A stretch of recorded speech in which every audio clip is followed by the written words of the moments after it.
Hi and welcome to Lesson 4 of Free Gift Coupons for WooCommerce. Redeeming, managing, and promoting free gift coupons.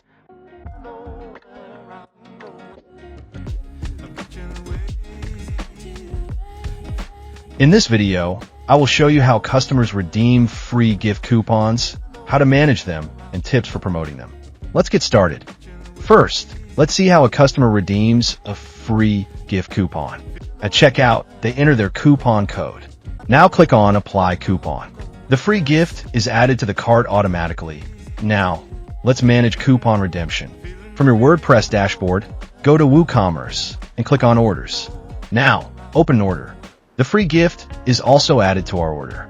If the free gift isn't applying, ensure the coupon is active and the rules are correct. Finally, let's promote coupon gifts. Use email marketing to share coupon codes with customers. Run seasonal promotions like buy one, get one free during holidays. Reward loyal customers with exclusive gift coupons.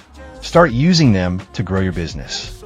That wraps up our lesson. For more plugin tutorials, subscribe to Sleekr Digital.